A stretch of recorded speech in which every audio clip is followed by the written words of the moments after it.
देखो, सवाल ये है कि ट्रेन जब अपोजिट डायरेक्शन में जा रही हैं, उनकी स्पीड दी है एक की 75 और एक की 60। अपोजिट डायरेक्शन में जब एक दूसरे को ट्रेन वो क्रॉस करती हैं तो 8 सेकंड में पार कर जाती हैं। जब भी आप किसी ट्रेन में बैठे हो और अपोजिट डायरेक्शन से आती है तो स्पीड आपको बहुत ज़्यादा महसूस होती है दूसरी ट्रेन की। ठीक है, तो वो स्पीड आपस में 8 सेकंड में 75 और 60 की स्पीड से चलते हुए क्रॉस कर जाती है। उसके बाद उसने दूसरी बात बोली है कि एक आदमी बैठा हुआ है फास्ट ट्रेन के अंदर और वो स्लो ट्रेन को सेम डायरेक्शन में जाते हुए महसूस करता है। अब वो दूसरी सिचुएशन है, दूसरी सिचुएशन में सेम डायरेक्शन में जा रही हैं वो, एक स्लो है एक फास्ट है। तो अगर वो उस सिचुएशन में जाते हुए उसको महसूस करता है, 30 सेकंड में उस ट्रेन को पार करता है। दूसरी ट्रेन 30 सेकंड में पार होती है। तो 30 सेकंड में पार होने के बाद उसने पूछा है कि दोनों ट्रेन की लंबाई क्या होगी। तो हमें पहले दोनों ट्रेन की लंबाई इकट्ठी निकालने के लिए तो फॉर्मूला लगा दिया, ये L1 plus L2 divide by S1 plus S2। जब ये अपोजिट डायरेक्शन में जाएंगी तो स्पीड जुड़ेगी, और ट्रेन की लंबाई हमेशा ही जुड़ेगी चाहे किसी भी डायरेक्शन में जा रही हो जब ट्रेन की बात होगी। और ट्रेन में अगर कोई आदमी बैठा है तो जिसमें बैठा है उसकी स्पीड हम उसकी लंबाई 0 लेंगे। अब इस केस में L1 L2 नहीं दिया है, ट्रेन की दोनों की 75 और 60 किलोमीटर पर आवर दी है।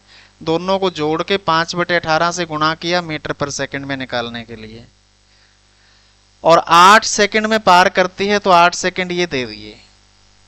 फिर हमने इसको जो है यहां से इधर उठा के लेके चले गए, 135 गुणा 5/18, दोनों को जोड़ने के बाद 135 आया। इसी को उठा के हम यहां ले गए और काटा पीटी हमने यहां कर ली। जब काटने लगे तो ये जो है हमने किससे किसको काटा था, 3 छिका 18 और 3 पे 135 कटा 45 आ गया। फिर 2 पे काट दिया, 2 तिया 6 और ये 8, 2 चौके 8 हो गया। फिर 3 से 45 कट गया, 15 हो गया। 15 गुणा 5 गुणा 4, 300 मीटर आ गई दोनों की लंबाई। लेकिन उसने पूछा है दोनों की अलग अलग लंबाई क्या है। दोनों की इकट्ठी पूछा है तो 300 आंसर आ गया। दोनों की अलग अलग पूछी है तो अब हम दूसरी सिचुएशन पे चले जाएंगे। दूसरी में क्या है, फास्ट ट्रेन के अंदर जो तेज रफ्तार से चल रही है उसमें आदमी बैठा हुआ है, वो ऑब्जर्व कर रहा है, तो उसकी लंबाई ले लेंगे 0। तो यहाँ पे L1 प्लस L2 होना चाहिए था। फास्ट में बैठा है तो फास्ट की लंबाई 0, तो बची खाली स्लो की। स्लो के बटा स्पीड, अब सेम डायरेक्शन में जा रही हैं तो माइनस हो जाएगी, ज्यादा में से कम।